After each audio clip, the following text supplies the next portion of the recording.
Hey, what is going on, everybody? So today we're going to be taking a look at everything new in macOS Big Sur. So this update came out almost a week ago as I'm recording this video. I've been so busy, it's not even funny. So I'm just now getting around to making this video, but I do have one on the channel already about how to install this update in case you're curious. So be sure to go check that out. Now, this is 11.0.1, and from what I understand, there was some sort of security related item that needed to be addressed, so that's why we already have a 0.1 instead of a 0.0. But when I've been watching some of the new M1 Mac videos, people are actually having to update those out of the box because they come with 11.0, and obviously we already have this .1 update. So this video isn't really just about the .1, it's about the entire new experience and features that we're getting here in Big Sur. So sit back, relax, because there is so much to talk about here. We're going to be here a while, so let's go ahead and jump right into it. Okay, so obviously the biggest change here to macOS is there's an all new design. And when I say all new, I mean all new. There is not a single thing I have been looking. I cannot find anything that is identical design-wise. I mean, it's crazy how much they've actually changed this. So first things first here, you see on the desktop, you already noticed a few things. We have a new menu bar, which has slightly been redesigned here. We have a lot of new icons and controls in it, and we'll go into some of those here in a second. If you look down here at the dock, you notice that the dock is kind of more rounded shaped. I'm in dark mode right now, so that's why it's a little bit hard to see. But it's a little bit of a more rounded shape, and there's actually a gap at the bottom of the dock now, which is honestly bothering me a little bit. But anyways, yeah, so that's different. You see, obviously, we got a new Big Sur wallpaper. You notice that my icons on the desktop are a little bit different. My Time Machine backup and my external hard drive, they look completely different. Every single icon has been changed and updated. There's not a single one of these that has been carried over. They're all using a new kind of more rounded approach here, and it honestly is to probably match with iOS apps and things like that because they've always used that rounded design. But you can easily tell when you look at my dock which ones actually stand out a little more than the others. Like for example, Spotify has not been redesigned icon yet, so it definitely sticks out. But it's crazy, even when you look in your utilities or your other folder, they even updated all of these as well. I mean, look at the new chess icon, the color sync. I mean, it's pretty cool. They literally changed everything. They've even designed the windows. So if you look at the Finder window here, obviously, like I said, we're in dark mode, but it gives you a much lighter appearance when you're in the daytime. And it's even kind of translucent now, as you can see over here on the sidebar.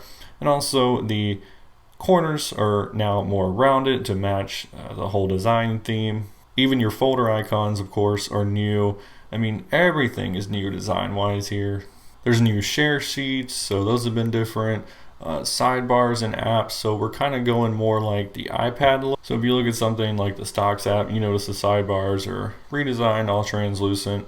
There's more icons and things that you can choose from up top on apps now, so it makes it kind of more like the iPad OS feel, but yeah, it makes things a little bit easier to use in certain applications. A lot of the sounds are different here, so you can just try some of those for yourself, like you put something in the trash, a copy, things like that. And probably the most important sound that is now back is you do get the boot tone that we have been missing for many years now. But yeah, the boot, even that one is back now. But yeah, that's just a real quick overview of the design. I could go through so much. I mean, I can make a whole video on just design. That's how crazy it really has been changed. It's pretty incredible. And I'll be honest with you, when I first started using this, and you can watch my first impressions on the install video, I was not really a fan, but now I'm used to it. I think it looks good.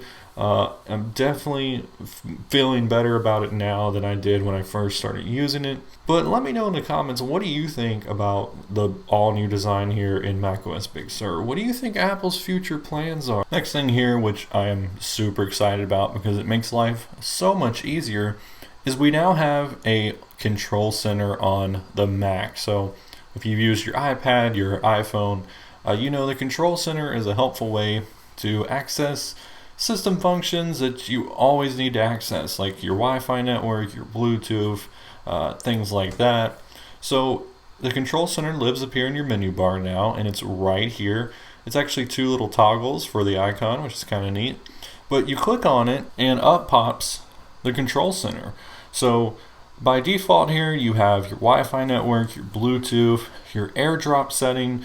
You also have Do Not Disturb, your keyboard brightness, screen mirroring or AirPlay, your display brightness, your volume level, and even your now playing, which shows up down here at the bottom. Now, if you click on any of these ones here, let's just click on keyboard brightness, for example, it brings up another separate menu to where you can actually adjust whatever you're trying to adjust. So we can try the display brightness. You can see that now we have dark mode options and night shift. So it works as expected. You click on something and it takes you into some further options there. But yeah, Control Center makes things a lot easier right there. If you actually go into your system preferences, you can now see a dock and menu bar section here, and this is where you can change what actually appears in the control center. So if you wanted to, in theory, you could really minimize the items in your menu bar. So let's say if I did not want Wi-Fi to show in the menu bar, I can uncheck that. It disappears, but if I go to the control center, you see that we still have Wi-Fi right there. So if you do not like a crowded menu bar, well, then you could definitely pick and choose what you don't want showing up in there, since it's going to be in the control center anyways. Something else new in the menu bar is there's now a Now Playing section, like I mentioned a second ago. So you can see that in your control center, but if something was recently playing, it now appears right here. So you can click on it and you can then see what is actually playing and control it right there. And so far it actually works with third-party apps. I was pretty surprised that it's working with Spotify here. I figured it would only work with Apple Music or something like that, but it is working with other apps, so that's nice to see. Also, when you install Big Sur, they get rid of your battery percentage. So if you want to see that, you actually have to go to dock and menu bar settings and then go to the battery, and you can choose to turn on and off your battery percentage. I know a lot of people like to see that, including me. So if you freaked out like I did, just go in here and you can select it. Another thing here in the menu bar that you can now access is the notification center. So they've redesigned it to look more like the new widgets and notification center that we have in iOS 14. And to access your notification center now, instead of clicking the little icon that used to be over here to the right, you just simply click on your date and time. And when you click on that, it then pops up right here. So you can see all of your notifications, which are right here, kind of like a summarized little view. You can click right here to see the rest of them. But if you scroll down slightly, you then get to see your widgets. So here's where your widgets will live in this area. And then you can go down here and hit edit widgets. And then this is where, of course, you can actually pick and choose widgets. And just like on iOS, you can choose small, medium, and large widgets as well. I don't think other app developers are going to make widgets for this, but who knows, that might change in the future. But yeah, you used to have just a few Apple ones here to get you started, but that is the all new notification center here in macOS. So pretty nice streamlined look here. Next up here, we can talk about Safari. So they really talk a lot about Safari in the feature notes, but I don't know why. I mean, Safari 14 has been out for quite some time now, so most of these features that they talk about, we've kind of already had them. There was an update, Safari 14.0.1, that came out with Big Sur. So maybe that's why they're talking about it a little more. I have an entire video dedicated to Safari 14, so if you want to know every single new feature in it, be sure to check out that one. But I'll give you a quick rundown here of what is new. So you now have a customizable start page, which you can see right here.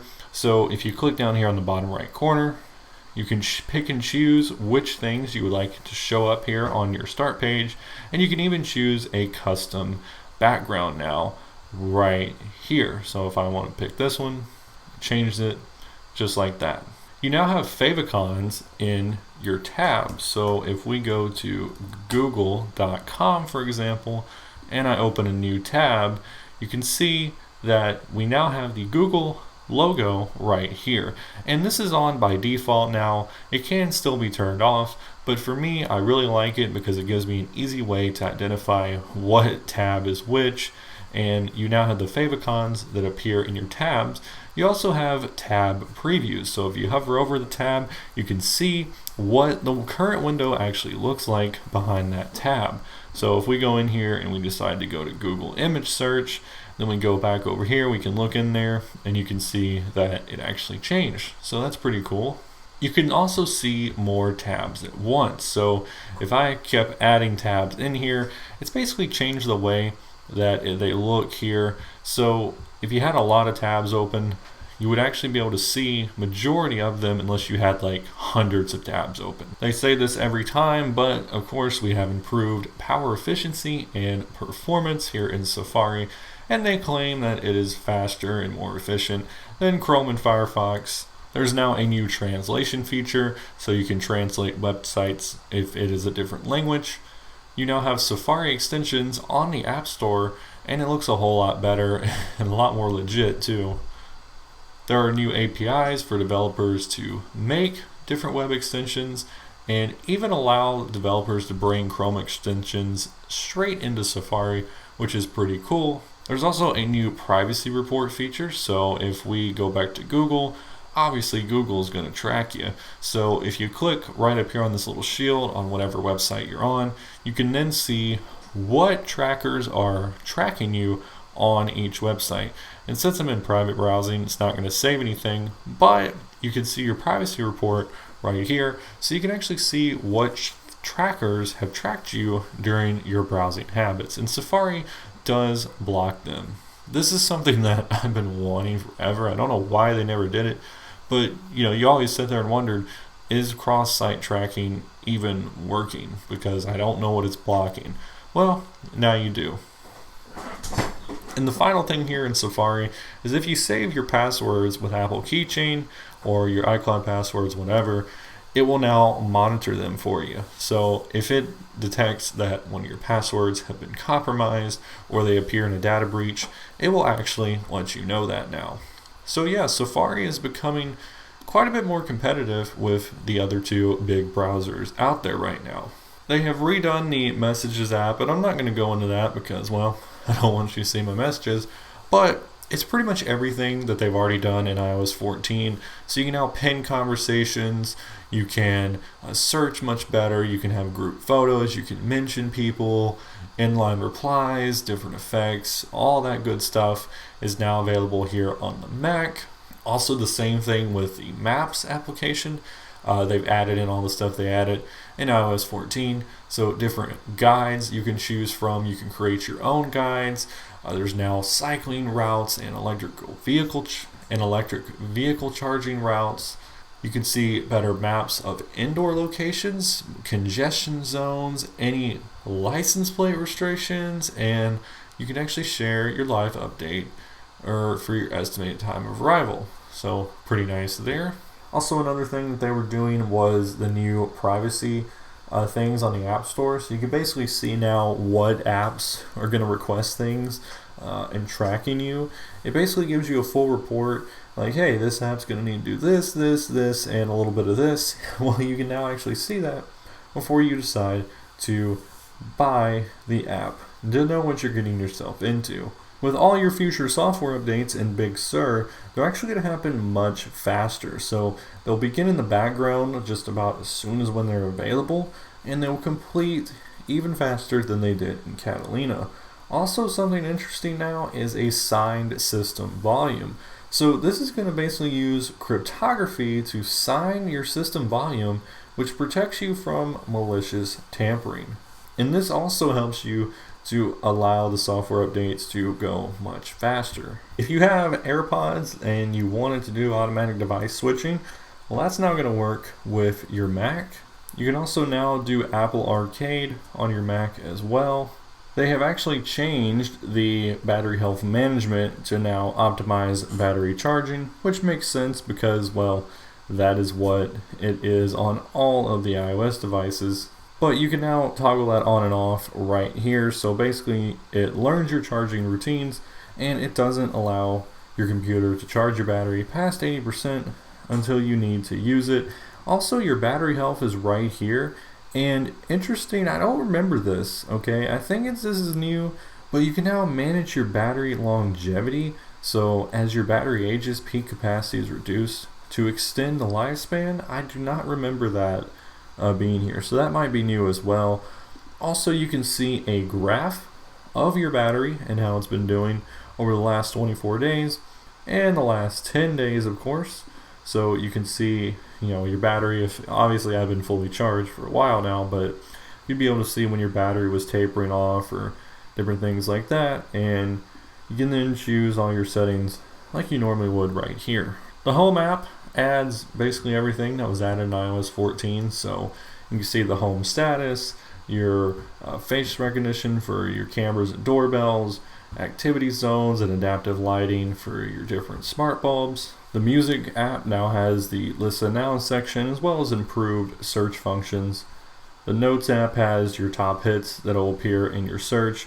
Also the enhanced scanning, so you can now do the continuity camera, use your iPhone or your iPad basically to capture some scans, and then they can be transferred to your Mac, which is pretty cool. Photos have a lot of new things here, so you now have expanded video editing things, improved retouching, better navigation, better photo editing. You could add captions to your photos, and there's also better memories improvements, so where it makes you a little automatic video or something, it'll be much more improved there. The Podcast app also has the Listen Now feature.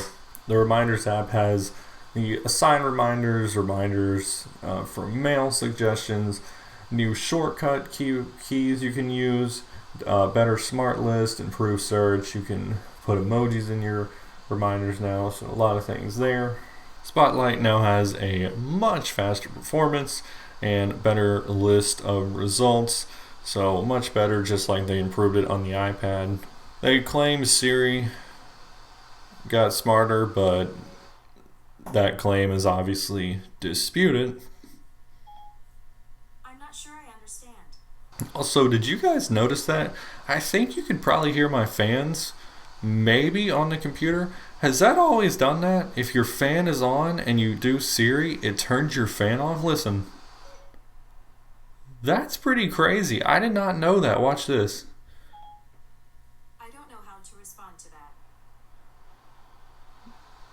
It's like it does it in increments. That's pretty cool. I never noticed that. Is that a Big Sur feature? I have no idea.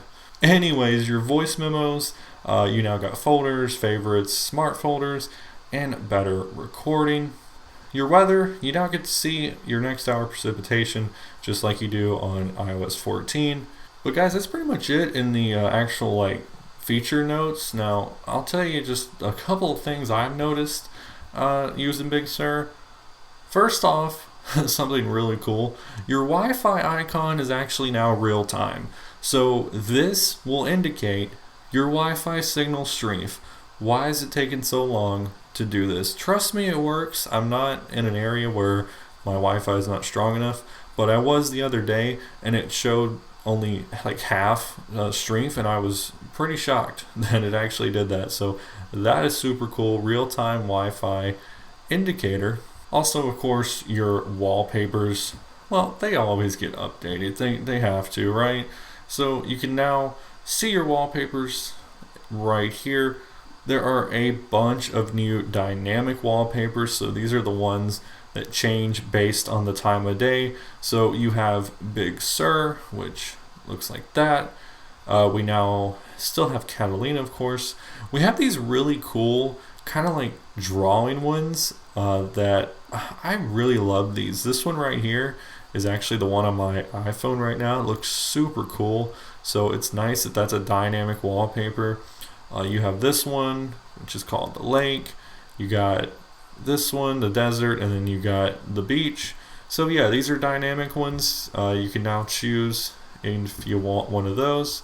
We also have different light and dark ones. These were added into iOS 14 latest update not too long ago. I really like this one right here. It's very simple. It's on my iPad. But this is obviously the Big Sur one that we see all the time. And then you can see those desktop just pictures right here. And there are several new actual desktop pictures right here. A lot of Big Sur related items, of course. But yeah, really cool. I always love Apple's wallpapers. They do such a good job on them. But yeah, tons of new wallpapers to check out here in Big Sur as well. And something else I've noticed is that all warning messages are now different looking. It's kind of interesting. Here's just a random Word document, try to make a change, get out of it. You can see that they pop up like right in the middle, no matter what you're doing. So any app, any like system warning that would pop up, it now pops up in this kind of format, which I think is actually a lot more cleaner and looks a lot better. So that's what that looks like now. So pretty interesting. But anyways, and then there's the trash, by the way. You can see how it pops up there as well. But anyways, guys, that's all I got for you. Everything new in macOS Big Sur. Like I said, it's a whole lot. There's probably stuff I still missed because, man, there's just so much new stuff in this update. It's unreal. But yeah, guys, that's macOS Big Sur 11.0.1. Let me know what you love about this latest update, or maybe you haven't even updated yet. I think you should. It's pretty good, but again, update at your own risk. You never know what might happen. But anyways, guys, that's all I got for you today. Thanks for all the support watching the channel. Leave a like if you enjoyed it. Hit that subscribe button. And I'll catch you all.